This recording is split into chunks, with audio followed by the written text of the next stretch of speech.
Ô, Dupla, ontem, não sei quantas bolas na trave, na Champions inteira, bolas na trave, pressão, mosaico, coisa maravilhosa. Vai lá o Hummels, pimba, Borussia Dortmund, primeiro finalista dessa edição da Champions.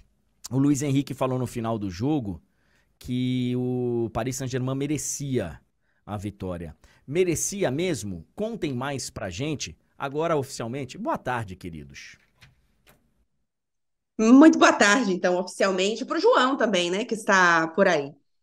A gente, inclusive, falou sobre isso ontem num vídeo que a gente gravou para a própria TNT e chegamos à conclusão que seria merecido as duas passagens, porque eu acho que o Borussia Dortmund mostrou mais caráter, mais personalidade, acho que brigou mais, lutou mais pela vaga, além, claro, de ter feito uma boa, muito boa partida defensiva nos dois jogos. Mas o PSG, ainda que não tenha feito grandes jogos, ainda que não tenha tido um jogo tão lógico, né? Não é que chegou no ataque, a gente percebia que o PSG não chegava no ataque sabendo exatamente o que queria fazer, não era uma coisa exatamente lógica, mas ainda assim colocou 6 bolas na trave na eliminatória, 4 no jogo de volta. Então, se dessas 6, 3 tivessem entrado, o PSG teria feito um gol a mais do que o Borussia Dortmund, ou se fosse um a menos, teria ido para a prorrogação. Então, por motivos diferentes e de formas diferentes, eu acho que seria merecido das duas formas, assim como eu não acho que foi injusto a passagem do Dortmund ou injusto que o PSG tenha ficado de fora. Acho que o Luiz Henrique falou depois que merecia, e eu acho que ele usou que o futebol às vezes é injusto. Não acho que o futebol foi injusto. Eu acho que o PSG também teria merecido se tivesse passado, mas não acho que foi injusto de forma alguma esse Dortmund estar na final. Então, eu também, eu concordo com tudo que Clara disse. Eu acho que o que o Dortmund teve mais que o Paris Saint-Germain foi espírito. Uhum. O Dortmund superou o Paris Saint-Germain em luta, em espírito e em plano de jogo.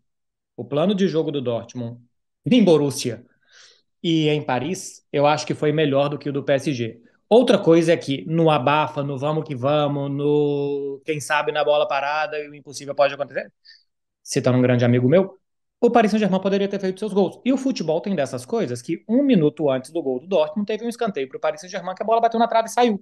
Depois teve um escanteio para o Dortmund, a bola entrou.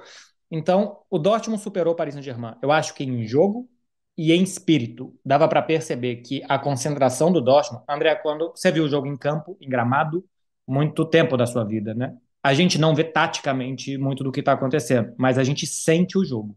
Eu sentia que o Dortmund estava 1 segundo antes do Paris Saint-Germain em todas as jogadas.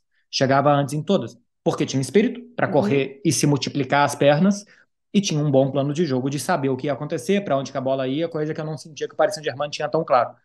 Agora, em chances de gol, o Paris Saint-Germain superou o Dortmund. Realmente, 6 bolas na trave, criou muito, chegou, nenhuma clara, é verdade, né? Não foi nenhuma chance cara a cara, e agora, como é que perdeu esse gol? Não, meio que rebote, bolas espirradas e tal. Se a gente vê só as estatísticas, a gente acha que o PSG dominou a partida, porque assim, teve 67% de posse de bola, 31 finalizações contra 6 do Dortmund. Só que 31 finalizações com 4 na trave, mas sempre chegando assim, sabe, meio que por acaso, no abafa, no vamos ver, sem ser um time que controlou o jogo inteiro, que foi criativo, que criou várias chances. Então, eu vou um pouco por esse caminho aí também. No sofascorismo, o Paris Saint-Germain merecia. Se Exato. você olha para um retângulo verde e uma bola branca, ou o Dortmund merecia, ou podia ter caído para qualquer lado. Eu já tive vários debates com alguns amigos queridos sobre isso. O cara fala, pô, vê a estatística do jogo. Olha, eu posso até ver, a gente pode ver juntos, mas eu vi o jogo. Eu vi o jogo. Então, assim, a estatística ela vai me dar aí bastante subsídios pra gente comentar, pra gente ficar falando aqui horas. Mas eu vi o jogo. E o jogo não me mostrou isso aqui. O jogo me mostrou uma outra coisa. E vocês têm razão. E já vamos falar sobre isso, porque, assim, o fato do Dortmund, esse plano de jogo do Dortmund ter funcionado tão bem nos dois jogos, fazem do Dortmund um adversário para Real ou Bayern perigosíssimo em jogo único numa final, eu acho.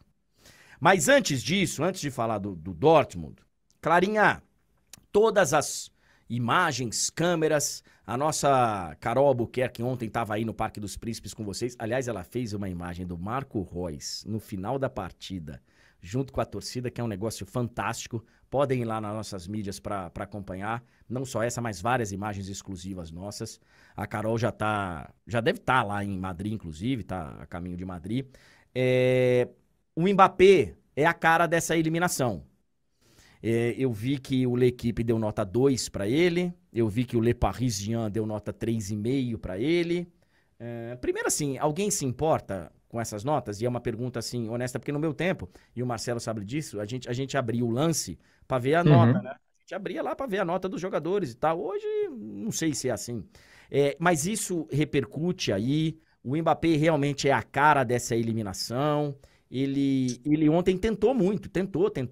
O Dembélé, por exemplo, tinha um amigo meu que estava torcendo para ele dar um chute, uma finalização certa. O cara perdeu o dinheiro dele. Ele perdeu o dinheiro dele. O Dembélé ontem não teve uma finalização, nem sei se incerta também, mas certa não teve. Como é que é esse final de história entre Mbappé e Paris Saint-Germain, apesar de ainda ter a Copa da França? Clara vai falar, só para acrescentar, ele é a cara e a careta da eliminação pelo Sim. pós. Já chego nesse lugar, porque primeiro que, André, aqui na Europa em geral, bom, vou falar especificamente de Itália e França, tá? Que é onde eu já acompanhei, enfim, Itália de dia a dia. As notas importam muito. Eles ligam muito para essa nota. As pessoas, de fato, vão lá olhar, quando era na Itália, a nota que a Gazeta tinha dado, a nota, enfim, que o Corriere tinha dado, e aqui também. E, por exemplo, eu sigo muitas páginas de torcedores e eles fazem revisão da imprensa, né? E eles fazem questão de falar quanto foi a nota, enfim. Então, aqui o pessoal ainda liga bastante.